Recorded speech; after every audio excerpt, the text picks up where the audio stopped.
মাধ্যমিক এবং উচ্চ মাধ্যমিক স্তরে বড় ধরনের কাঠামোগত পরিবর্তন আনতে চলেছে central board of secondary education বা সিবিএসই। দ্য ইন্ডিয়ান এক্সপ্রেসের এক প্রতিবেদনে বলা হয়েছে, নবম দশম শ্রেণীতে সম্ভবত দুটি ভাষার বদলে তিনটি ভাষা পড়তে হবে। এই তিন ভাষার মধ্যে অন্তত দুটি হবে ভারতীয় ভাষা। বোর্ড পরীক্ষায় উত্তীর্ণ হওয়ার জন্য দশম শ্রেণীর শিক্ষার্থীদের 5টির বদলে 10টি বিষয়ে উত্তীর্ণ হতে হবে। একইভাবে একাদশ দ্বাদশ শ্রেণীতে একটির পরিবর্তে দুটি ভাষা পড়তে হবে, যার মধ্যে অন্তত একটি হবে ভারতীয় ভাষা। দ্বাদশ শ্রেণীর বোর্ড পরীক্ষায় উত্তীর্ণ হতে 5টির পরিবর্তে 6টি বিষয়ে উত্তীর্ণ হতে হবে। সূত্রের খবর, সিবিএসই 2010 সালের জাতীয় শিক্ষানীতি মেনে জাতীয় স্তরে স্কুল শিক্ষার ক্ষেত্রে একটি ক্রেডিট ভিত্তিক কাঠামো প্রতিষ্ঠা করতে চায়।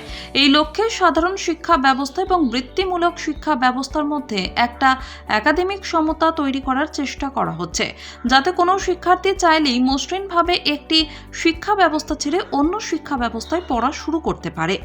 সিবিএসইর মতে, স্বাধীনতার পর থেকে ভারতে যে স্কুল পাঠ্যক্রম জারি করা হয়েছিল তাতে ক্রেডিট ভিত্তিক শিক্ষা ব্যবস্থার কোনো পরিসর নেই, তাই কাঠামোগত পরিবর্তন দরকার। সিবিএসইর পরিকল্পনা অনুযায়ী কোনো শিক্ষার্থীকে কোনো বিষয় বছরে 1200 ঘন্টা পড়ানো হবে। এর মধ্যে একাডেমিক এবং নন একাডেমিক শিক্ষা দুটোই থাকবে। আর এই 1200 ঘন্টার পঠন পাঠনের ভিত্তিতে সংশ্লিষ্ট শিক্ষার্থীকে 40টি ক্রেডিট দেওয়া হবে। নতুন উদ্যোগে সামিল হতে মাধ্যমিক ও উচ্চ মাধ্যমিক বিদ্যালয়গুলির পাঠ্যক্রমের আরও বিষয় যুক্ত করার পরামর্শ দিয়েছে সিবিএসই। ভোকেশনাল এবং ট্রান্সডিসিপ্লিনারি কোর্সও অন্তর্ভুক্ত করতে বলা হয়েছে। গত বছরের শেষ দিকে সিবিএসইর অধীনে থাকা স্কুলগুলিতে নবম, দশম, একাদশ এবং দ্বাদশ শ্রেণীর জন্য এই পরিকল্পিত কাঠামোগত পরিবর্তনগুলির প্রস্তাব পাঠানো হয়েছে।